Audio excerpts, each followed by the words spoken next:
Our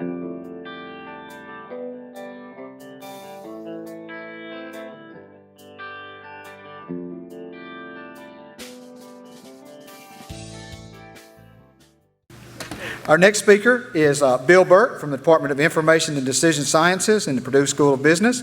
The title of his talk is Innovation, Entrepreneurship, and Economic Development. Thank you. Okay. Thanks, Clifton. I appreciate it. Thank you. Thank you. So, thank you very much. Greatly appreciate being invited here. Thanks, Clifton and Dean Christy Weir. But I also want to thank the deans of the other schools, Martin, Karen, and Kelly, who are here. And they've been supportive of entrepreneurship for a number of years. I greatly appreciate that, and you'll see some references to what they're doing. But so some of you may think I'm off. Sound okay? So that I have the wrong agenda up there. So that's the 2015 Research Day. And on that agenda, what I want to point out is the fact that Dr. Hahn, my colleague, Gene, give it a little wave, Gene, right, was here, right, in the Purdue School talking about 3D printing. Right? So when I go back here, you see research, connect, create. Right? So Dr. Hahn presented his research, right? And then a short while later, we were on the same floor. The Innovation Center that he was speaking to is right outside my office. I pass it every day, multiple times.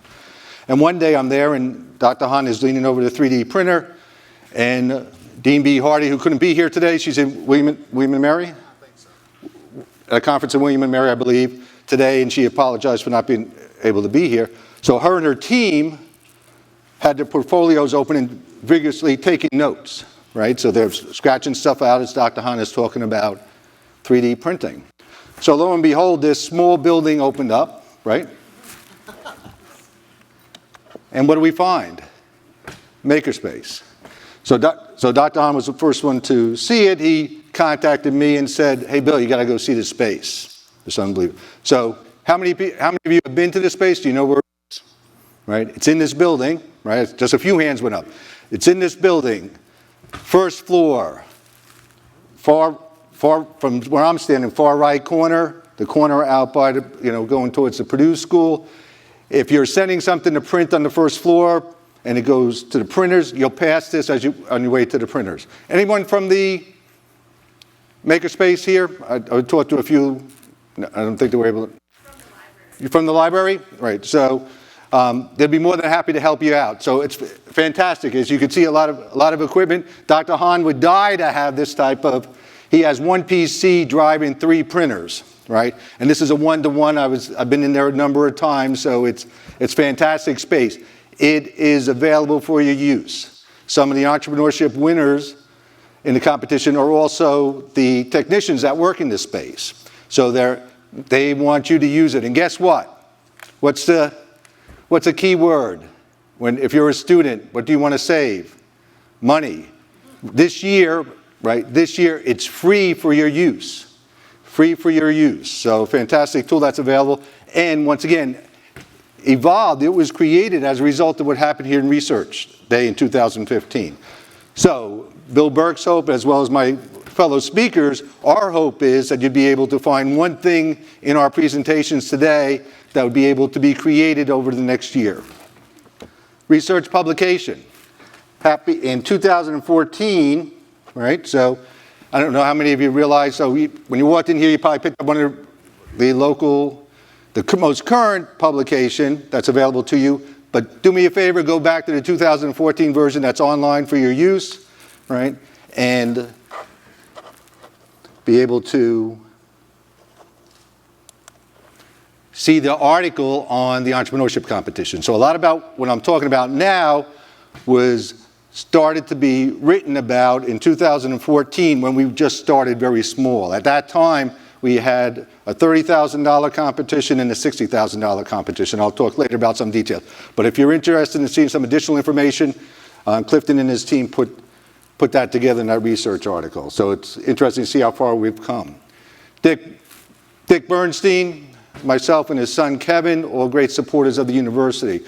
One of the things I always like to mention, the fact that 30 years ago, Dick Bernstein had the concept with the administration of the Purdue School, the university at that time, to put together an entrepreneurship competition, a business plan competition, a $5,000 business plan competition. Many of you may not know, we are the second longest continuously running business plan competition in academia today. Number one's UCLA, number two's Purdue, right, Salisbury University. Number three is Purdue, the other Purdue, P-U-R, right, which is interesting, coincidentally. First 25 years, right, $5,000 competition, right? Fantastic support by the Bernstein family. Dr. Adams may be here. He was charged with the responsibility to rethink, re-engineer, reimagine the competition. Brought together past winners, judges, faculty members, et cetera, and I was in the room at that time, and we talked about a whole bunch of ideas, and the ideas were along raise more money, more prizes, right? In the early days, a lot plans were submitted, and then only 4 were selected. So the concept came up, let everyone in, right? And then the other thing was allow the day to be the battleground by which they select the winners. So great ideas. Dr. Adams wrote the notes up from the meeting, turned it in, and then all of a sudden I was given the responsibility to make it happen, right? And pleased to say that everything that the committee asked for, we were able to put into place, right? And we had the opportunity, and I'll show a video later about it coming in place, but we have going into the 5th year of our entrepreneurship competition, right? As of last April, we have distributed, right, over $1 million to entrepreneurs in the region. And remember, all that started from Dick Bernstein with a $5,000 award. So the student competition has distributed in excess of $350,000, and then I'll talk about what transpired. So as a result of that student competition going from a $5,000 competition to now a $100,000 competition every year for the students, right? There's ease of entry. The ticket of entry is a business plan. That's it. Ticket of entry is a business plan. They do not have to start the business. There should be no fear. John Hickman and I work hard each year going around to the schools offering information sessions that will be starting up in October and training sessions to get everybody up and running. We're encouraging all students from all disciplines to participate in the competition, right? Does anyone here need $1,000? Right? Right? So imagine that our students could use $1,000, and that's the smallest prize that's available within the competition. So lo and behold, the first year of the competition, there was a lot of excitement about it, and then, this is the alumni from the Bernstein Award over the first 25 years brought together. So after the first year, one of the judges said, hey, wow, this is great stuff. And I know the Radcliffe Foundation, they're into this entrepreneurship stuff, and they're doing some things with other schools and other institutions. They'd be interested in doing something for you here. So I had the opportunity to pitch what we've just done with the student competition. And lo and behold, we get a letter back saying that they wanted to contribute $1 million over 5 years for us to distribute to entrepreneurs in the regions. To run the same type of competition, but offered up to the region. So that's how we got to $1 million as of last year. This is an award that Salisbury University plus other schools for philanthropy, but it's American Philanthropy, right, Award, Association Award, that they won as a result of their work with us in addition to the other institutions. They don't like that type of stuff. They don't like the fact that they want to be low-keyed about it, extremely humble, etc. But we gave them they got the award anyway, right? Shark Tank, a small show about entrepreneurship that's run on an endless basis on repeats, right? Here twice. We are the only location in Shark Tank history to have Shark Tank show up twice. And that's as a result of what we've been doing with entrepreneurship. Right? And what's amazing is that the community and our local WMDT, they're working on getting Shark Tank here 3 times, right? So they said, well, they didn't come in 2016, let's try and get them in 2017. We had the highest number of applicants showing up here at Salisbury University than all their other locations except for Houston, right? So we beat out some small cities like Boston, San Diego, Denver, right? Coming here to Salisbury from as far away as New Mexico, right? So a lot of economic development. So a lot of people say, hey, you're giving out these prizes, you're giving out, for the first, so it's 30 years now. For 30 years, we're giving out $1 million. What's going on? What's happening? Is it impacting the economy? What are our entrepreneurs doing? And once again, the requirement in our student competition is they do not have to start the business. But more so than ever before in the last couple of years, our winners have all gone on to start their own businesses and make some money. So Shore Cycles is down the road here, as well as they have a location over by University of Maryland, right, where they go by college scooters, right? Yost Waffle Company, one of our first high school students, right, to come through the program, and an active business, making money, et cetera. And Zach Klein, right, one of our student winners. And so Zach's in the middle there, young guy showing off his muscles. So one of our students, as a result of his air lawn care idea, right, developed a relationship with Steel, right, and lo and behold, he's in one of their ads, right? So some great stuff for us, right? And for Zach, right? Tim McFadden, right? Tim McFadden, a glass blower. So one of the things, we have the entrepreneurship faculty learning community table set up there for the reception, and one of the things we want to definitely do is encourage the Fulton School, the Henson School, and the Seidel School to work with us to encourage your students to come forward and do some stuff with entrepreneurship and make some things happen. And if you think in terms of scientists are entrepreneurs, musicians and artists are entrepreneurs. We all have a little bit of entrepreneurship in us. And our most celebrated entrepreneur is Tim McFadden, an artist, right? And so they put together an article, same type of thing, on at SU Today, Tim McFadden, right, entrepreneur, right? So that's available for any of the students that may want to know the story.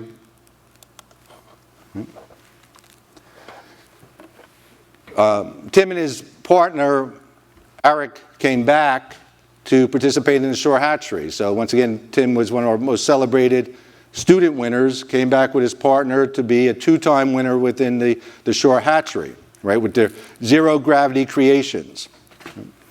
And they developed a company, apology, right? And so the City Garage, I don't know if many of you have heard of the City Garage. Under Armour, anyone hear of Under Armour? Right, anyone wearing Under Armour? Right. So Under Armour has supported within Baltimore the City Garage, right? It's now become, the City Garage and the Foundry have become these spaces for entrepreneurs, right? And guess what? Within their main street, within the garage, is topology. And so whenever we talk about, Robbie Sheehan, Christy, and I, we travel to Baltimore, Annapolis on a regular basis, and we talk about our entrepreneurship competition, and then we always remind them about the fact that one of our students are in the City Garage, which they're promoting. They, the people we were talking to are talking about, hey, this is a great place, the City Garage. And we say, oh, by the way, one of our most celebrated winners are housed in there. And they all recognize it. They recognize Tim and the work that they've done, right? And once again, economic development, the whole, I'll open up a couple of them for you, but kitchology. So many of you may have allergies, right? So what kitchology does is takes any recipe and and you tell them what your allergy is, and they give you back that recipe with ingredients that will replicate it without the ones you're allergic to. Frozen Farmer, 404, anyone take 404, right? So on 404 up by Bridgeville, there's a farm stand that now there's a huge building that one of our winners, a former student, right? Sports Office 365, it's anyone do soccer or baseball, right, with your kids, etc. All the process that you have to go through, that's what this group does. The most gratifying thing that I've seen with this entrepreneurship has been walking through the job fair last year, right, and seeing Sports Office 365 with a booth hiring our students, right? So when a lot of people are talking about, hey, what this entrepreneurship, you're giving out all this money, is it coming back, what's going on, et cetera? It is, right? Wild Kabuka,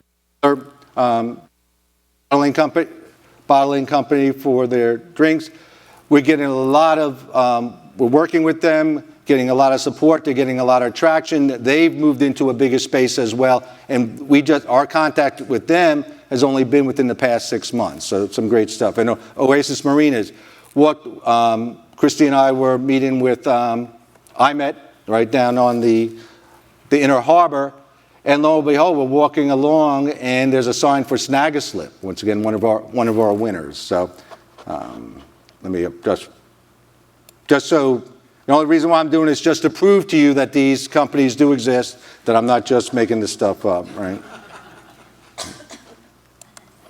And I'll throw these guys. Check these guys out, right? If you're interested.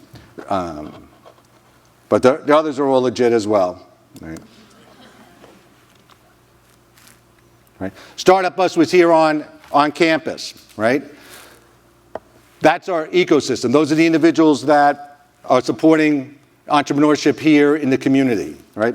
These are our students. The majority of them are freshmen. This is the Tuesday of the third week of school, and we have freshmen pitching their ideas on the Startup Maryland bus, right? That's amazing. That's fantastic. We have the largest showing, right, as the Startup Maryland bus is going across the state, the largest showing for that, right?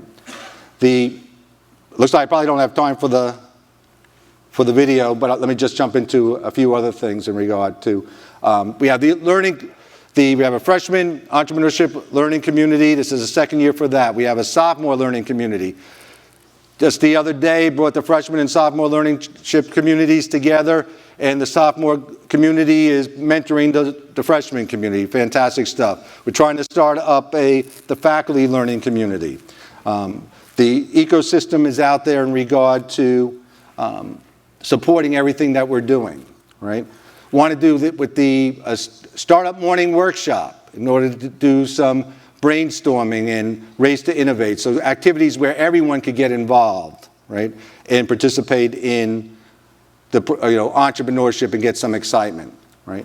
So let me hit on some vision stuff. Okay, this is some of the stuff we're trying to do. I think you've heard about the downtown activities. The Plaza building was donated to us. A lot of great activities been happening in the past couple of weeks, and I know Marvin's here, and Eric, Jeff, and others from his group that are working to put together some floor plans and designs to get that center up and running. Robbie and I are working very closely with them on that.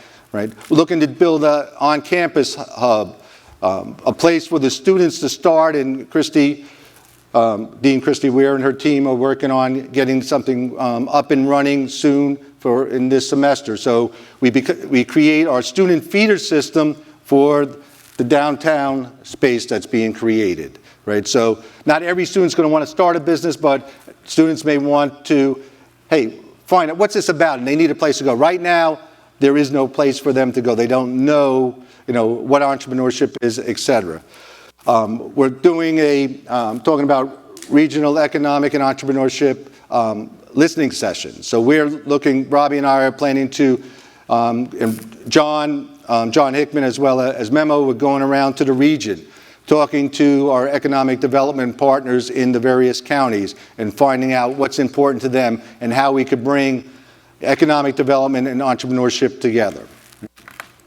And then entrepreneurship, global opportunities. Shout out to Brian, saw you over on that side of the room earlier. So Brian has his sessions on Tuesday nights, right? He is there. Brian, give a little shout out, right? So Tuesday nights, you buy everybody a beer, right? 1 beer, 2 beer, buys everybody 1 beer, right? So buy you a beer to sit around and talk about global opportunities and international programs. So I attended this past week.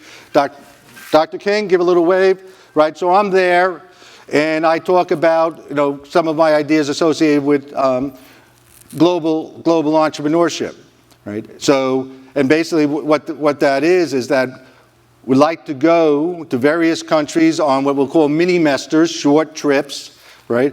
Where we buddy up with the universities that Brian has established and those relationships, and we find companies or materials that are in that area, right?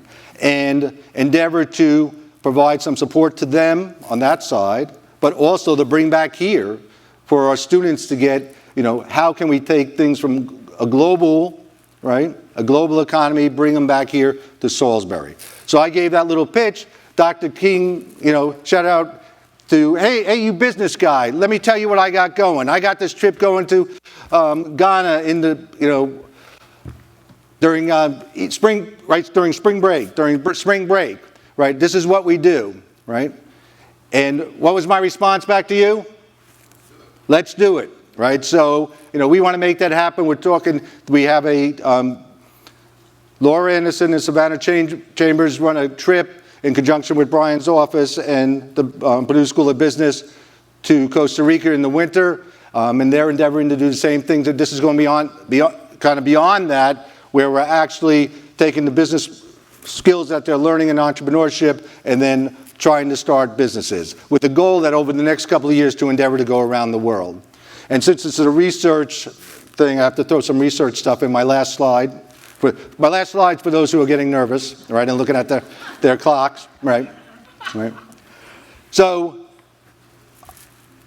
I'm an implementer, and those of you, and I greatly appreciate everyone that has attended and has shown up, and thank you very much for your support. And I see a number of friends and colleagues from across the university. Thank you. So we're making a lot of stuff happen. We are making a lot of stuff happen, but don't have time to sit back and get into the research, right? So obviously we have a lot of winners. We have winners that have won, $1 million. We have a lot of did it over 30 years, right? So what are the attributes of a successful entrepreneur, right? Could someone from one of the other schools or one of the other programs help us? We'll provide you the data and the source, and let's start doing some research and analysis on that. Business plans, just within the shore hatchery, we have over 100, right? We have over 100 business plans that have been submitted that can be, we have digital versions of them that they could be easily accessible and searched, etc. Start reviewing, what's within these business plans that are being submitted, right? The impact of entrepreneurship centers, not only what we're doing, but what happens, nationwide or globally. What is the economic impact of an entrepreneurship center? Once again, I'm reaching out to you to help me, right? Let's buddy up and do some research, right? And, Robbie and I and John and Memo will be working on the economic development aspect with the gathering information. As that information is being gathered and we're doing our thing, what happens, what is the impact that we're making as a result of listening to what's going on. Thank you very much for your attention. I apologize for going over, right?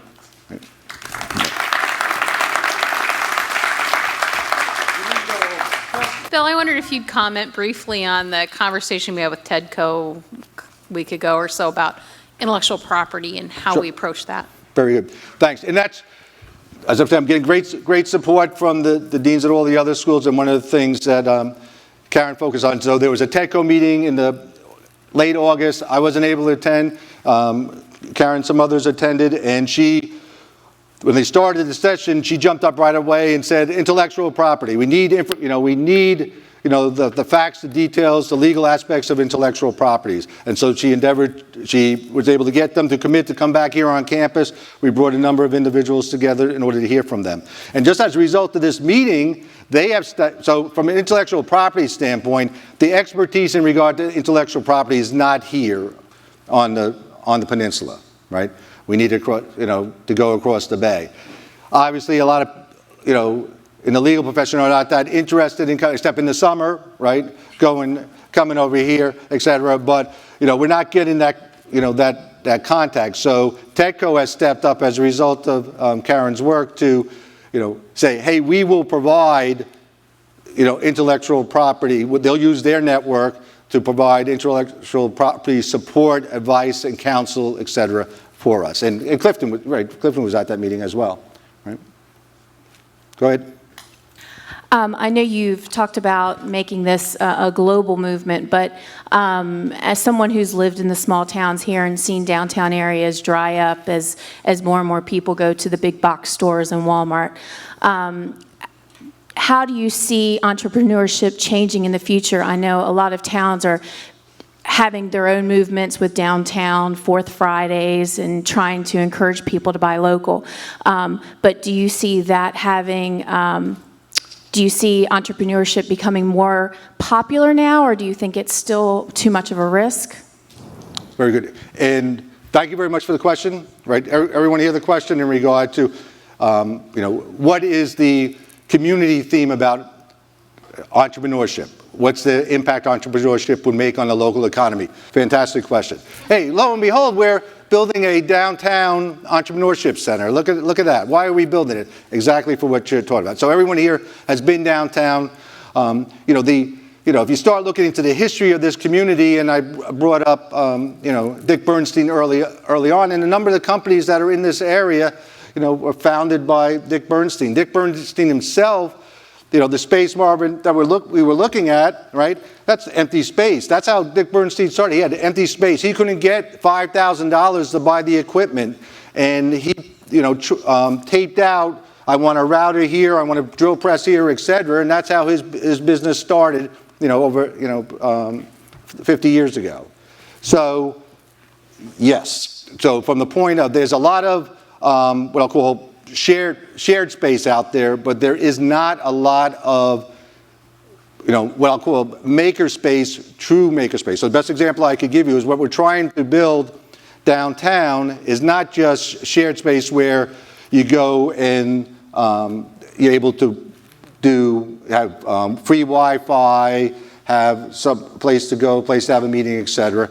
And not just, I'm going to have some small offices for those who need to get up and running, but our two keynote spaces or highlight spaces are garages. So you've heard the stories in regard to Apple and HP. It started in a garage. So we're looking to build indoor glass door garages where you could open the door, go in, some funky furniture, et cetera, to get your brains going and start to get some ideas and create some inventions and innovations, mixing up the students from all the different schools, et cetera, right? So bringing them together, generating some ideas. Jim Butts, right? As soon as I threw this idea out to Jim Butts, what did you say, Jim? He wants a garage. So Jim is, submitting something to Marvin in regard to the fact he wants an honors garage for his students. On top of that, we're looking to build makerspace, not makerspace from the 3D example I gave you here, but everyone here has a fashion idea, right? Everyone has an idea for socks, right? Ties, socks, hats, etc. Our students have fashion ideas, right? So we're talking about bringing some sewing equipment, so fabric cutters, sewing machines, etc. And guess what? We have a lot of skilled craftsmen in the community, right? So we want to bring those skilled craftspeople in the community into our makerspace, bring our students who have fashion ideas or whatever ideas they may have, bring them together and start making products, right? And all of a sudden, this becomes a magnet, and I see Mary Angela right behind you, right? And Mary Angela is responsible for the Center of Extended and Lifelong Learning. So dovetails right into that. So as we're bringing the students in, and she's bringing in people from the community to learn these skills, right, all of a sudden we have a thriving community.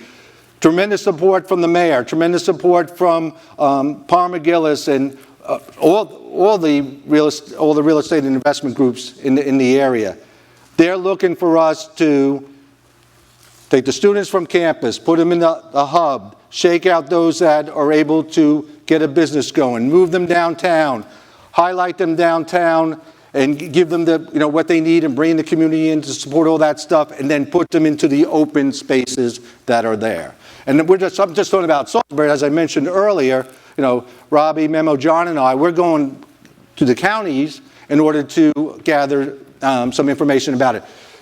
It's interesting that the three of you were in a row there. Christina Gordy recently gave me, in some of the work that she's gathering from the various economic development groups, she gave me a short analysis. She gave me analysis in regard to what she's done to pick out, hey, these are some of the industries that are highlighted and where most of the work is being done today in these counties. This is what we should be targeting, and dead on, that's what we should be doing. Long answer to a fantastic question. Thank you very much. Thank you very much. Thank you. Thank